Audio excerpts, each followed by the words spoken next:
It's Crystal of Oddly Endearing here, and today I have the pleasure of speaking with Debbie of At Quimby's Mom. Hi, Debbie. Hi. Hi. Nice So to meet you. nice to meet you. I know you said you're in Central Time Zone. Where about are you?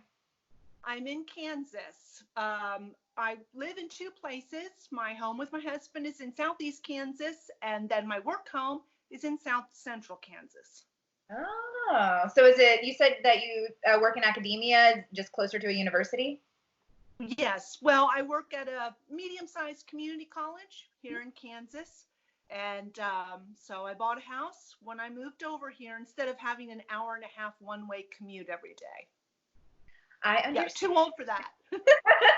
I understand. I used, before I did this, I worked in academia as well. And for 4 years, I had an over-hour commute in traffic. So eventually, I So had to move. what did you do? I taught ethics. Okay, I'm the data researcher. Oh, cool. It's Oh. fun. All right. So I want to know more about your background. I want to know, I know you mentioned your mom when you talked about where you got this love for vintage. So tell me more about Right. that. Well, it all started when my mom and my aunt went up into the attic with my grandma one day because my grandparents were at the age they needed to downsize. And one of the things my mom took was a pink depression glass bowl in the cherry blossom pattern.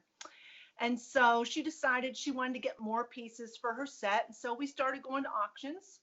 And you know how it is at auctions. You get a box lot and then you haul it all home. And what do you do with the rest of it? So my mom was a born entrepreneur. So she figured there was money to be made in the leftovers. And so she and her best friend started an antique business. And they began setting up at a flea market in Carlisle, Pennsylvania. Well, technically Mechanicsburg, where I grew up. And after probably more than a year of that, she got a space in the building where they got to set up a permanent booth. And she sold glassware and kitchenware and all kinds of things that we go crazy for now because this was in the 70s when you could buy it, you Yeah. know? And she collected a lot of different things. And when she passed away, I inherited some of her stuff. But by then I was hooked myself, you know? It just gets in your blood.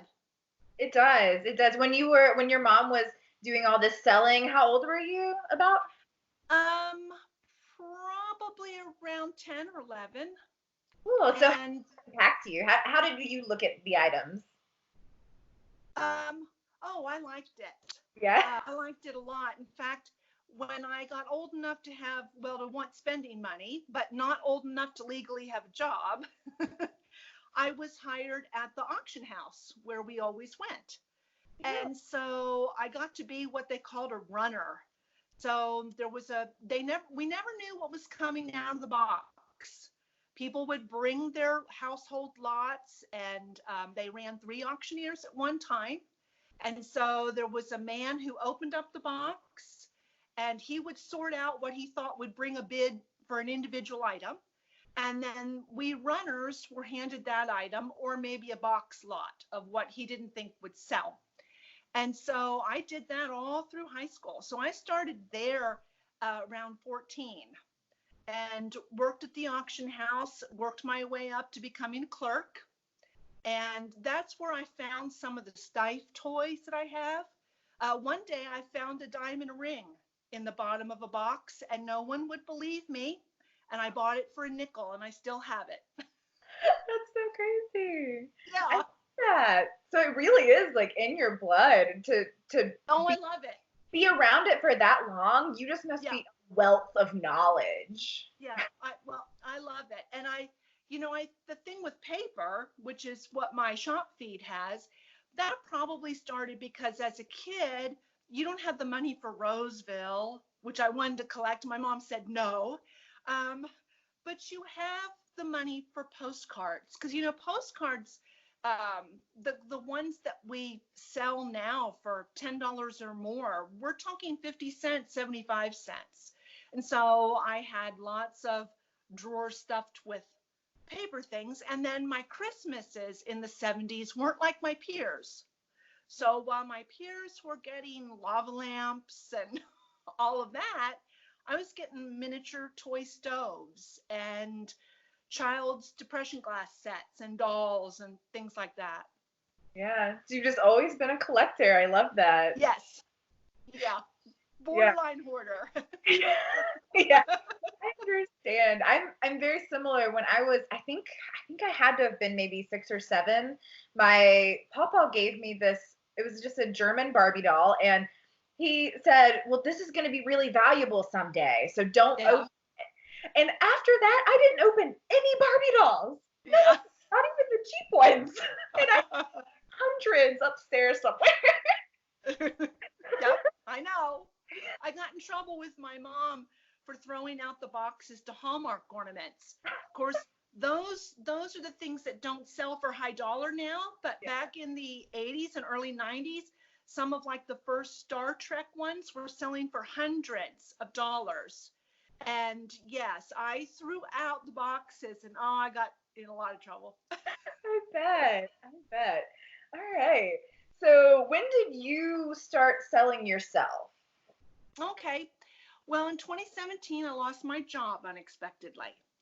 And when you do what I do, a campus, if it's not a large one or not a university, they only need one of me. And so I really didn't feel like I had many prospects for a job. And then the community that I live in with my husband, there are not a ton of professional roles. In fact, I was probably one of the higher paid citizens in our town. And so no one wanted to give me a job either. And so I looked in a very large room I have in that house where I kept all my crafting stuff. And I said, well, Debbie, you always said when you retired you were going to turn this into a business. Hmm. So get with it. And so I started doing that. My daughter had started the shop feed originally, but by this time she had 3 kids, and it's really hard to go out and pick at flea markets when you got a baby, a toddler, and like a second grader. Yeah. And so I said, well, I'll take the feed over. Do you mind if I change the name? And so no, so I changed it to Quimby's Closet, and then gradually moved the bulk of it to paper instead of the figurines and the kitsch that she had been selling. And some of my first sales in the paper packs and stuff did come out of the stuff that I'd been buying because I can't resist vintage illustrations. I can't resist old magazines. I can't resist old cards. I can't, you know. Yeah. And so I just started each weekend. During the week, I would go pick locally. But then each weekend, I would travel a little farther away and kind of make a loop that probably was 50 to 100 miles, stopping at flea markets and things on a Saturday. And then unexpectedly, 8 or 9 months later, while I was having a grand time, a lot less stress than higher ed, I was I was called about the opportunity for this job. And like I said, I was really happy. I really did not intend to say yes to it. But then I did.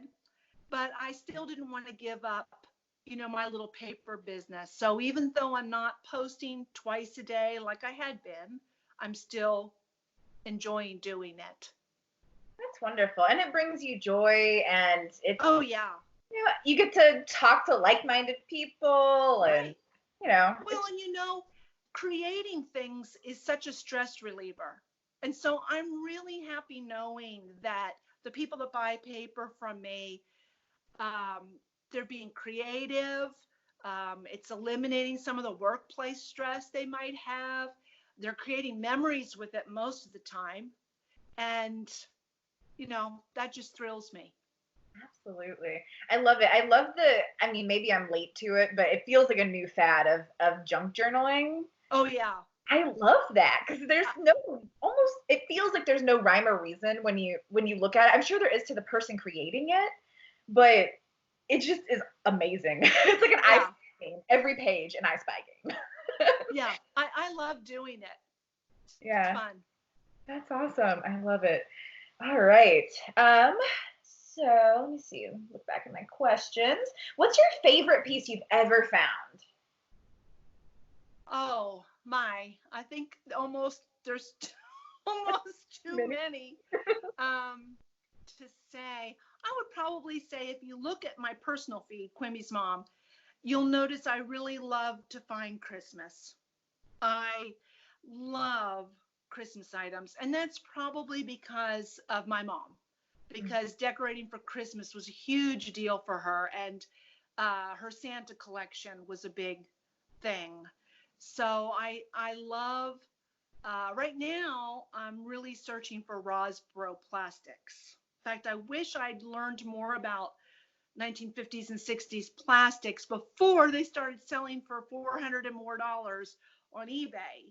Yeah. But that's kind of what I'm really hunting for now.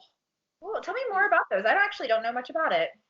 Well, the Rosbro Candy Company, I believe they made a lot of their products late 50s, early 60s. And so they were seasonal for the most part.